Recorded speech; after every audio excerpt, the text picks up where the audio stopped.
Pitchfork's Sunday classic review this week, Pulp's Different Class, 1995 album, which on Sunday Pitchfork gave a 9.3, and by reviewing it, de facto declared it a classic album. A little background on this one: it is one of the defining albums of Britpop, which, if you're not familiar, I find it such a weird phenomenon. Like, kind of in the mid-90s in Britain, you know, these bands started emerging. The most notable are like Blur and Oasis, that just really embraced like a British sound and style and subject matter. And I think it was like Britain freeing itself from the influence of American grunge. You know what I mean?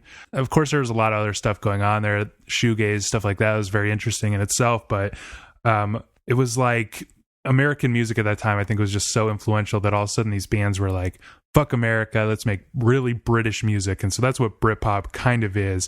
And there's a lot of like weird class stuff that I feel like we'll never understand, which is that like Blur are from the south of England and Oasis are like, I don't know, northern working class, and like Pulp, you know, is, I don't know, this stuff never makes any sense to us Americans, I don't think. But you'll see a lot of this like class stuff, especially in this Pulp album, thinking about like the British class system, which is part of the reason why it remains, a lot of these bands remain sort of like obscure or have like just one big hit in America and are like beloved in England, which I think Pulp certainly is.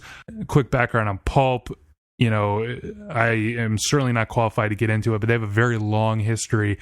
They started in 1978 and basically just toiled in obscurity until like this breakout in basically 1994. But really with this album, Different Class, in 1995 is when they like hit British superstardom. So that's quite strange, and I don't think any of their early albums are supposed to be very good at all. It's like it took an extraordinarily long time to find their unique style. But it's our Sunday classic, you know, to kind of describe the sound of it. I don't know. I want to ask Dan, but I feel like he's just going to bash it. Am I right, Dan? I'll definitely bash it. It just, I can't, it just sounds like England. I'm too American. I don't get it. It just sounds like British. It's like the Clash, if the Clash were like, and I'm not shitting on the Clash here, I like them, but if they were even more like watered down and radio friendly, you would just get this album. I love how Dan so easily compares bands to other bands and just says, if this band were good, then this is what they would sound like. You sound a little salty there about old England. Maybe the Brexit thing didn't go your way, Dan. I don't care. I live in the land of the free. You know what I'm going to say. I enjoyed this album. Maybe not so much at first because the Britpop was a bit overwhelming, and it's honestly been something I've never truly been into. I'm not a huge Oasis fan. I'm not a huge Blur fan, and I don't know what it is other than the fact that maybe it's just too British for me to really get into. Hopefully, you know, maybe we'll have another Brit album come up in one of these reviews, and it'll be kind of fun to make a comparison. So, because with this one, you know, I think that if I didn't have to listen to this, I probably would have put it away after one or two listens and just kind of forgot about it.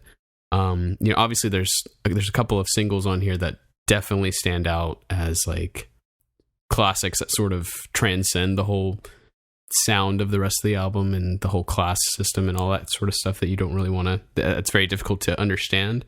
But you know, I don't know. I thought it was a fun album. It took a little bit to get into it. I don't know what's wrong with me this week, but most of the albums I listened to were just, I don't know, they just weren't hitting where I wanted them to hit.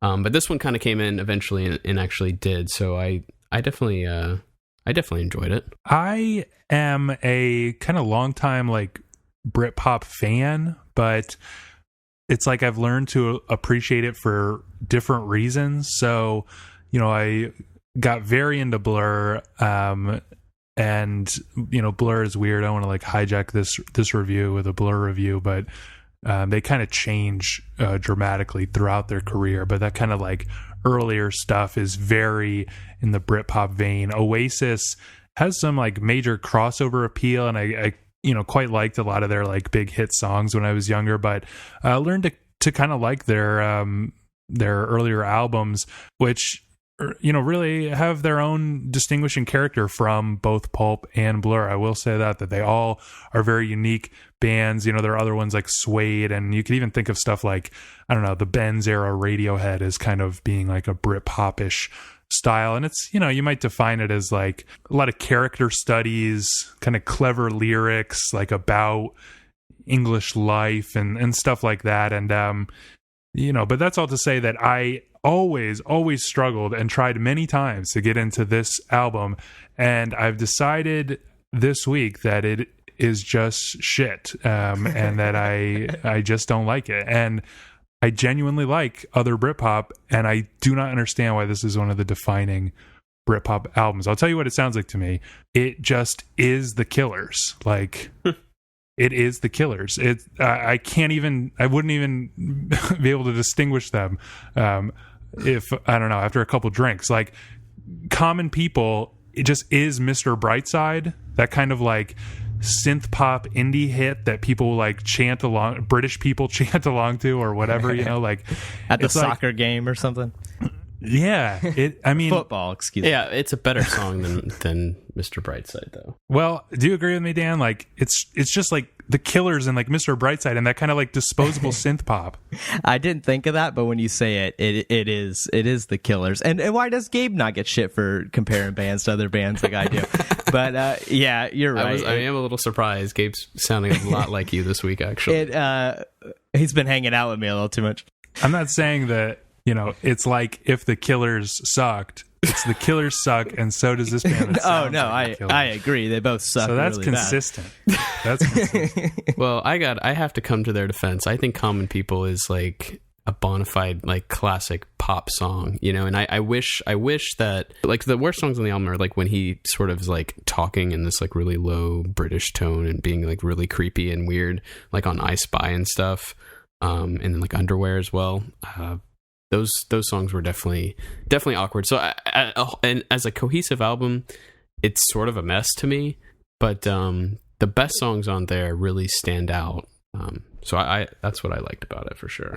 You brought up one's Underwear. That maybe I just don't get British humor, and I think I don't. I hate Monty Python, but that song is like the dumbest. Yeah. It's like not. I guess is it supposed to be funny? It's like that's the worst song on the record.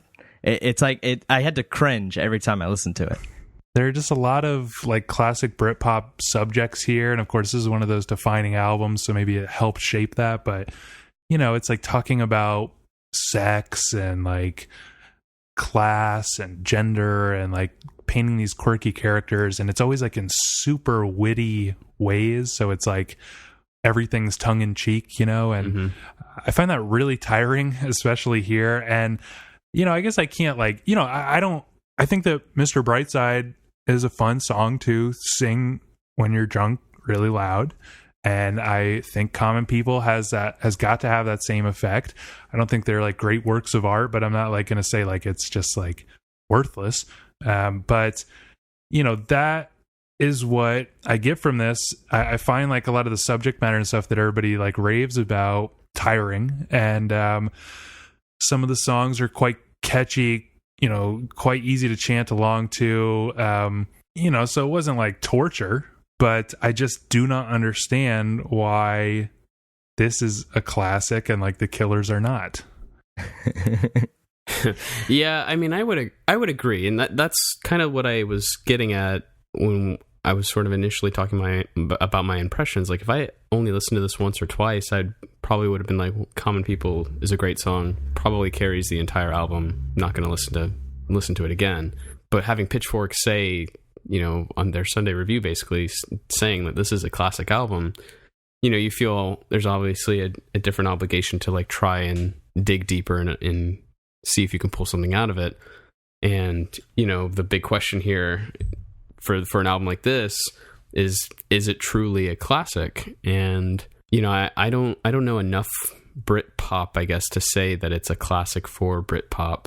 I can only go off of what I've sort of read, but I don't think that personally I would call this a definite classic. Yeah, I mean, maybe it's a classic within Britpop, but I mean, Britpop is basically just shit, so it's classically shitty. I don't agree with the score of this at all. A 9.3, that's ridiculous. I'm gonna give it a 5. It's just I never want to hear this. I'd never want to hear this album again. Just pick yourself up a nice American record and avoid this altogether.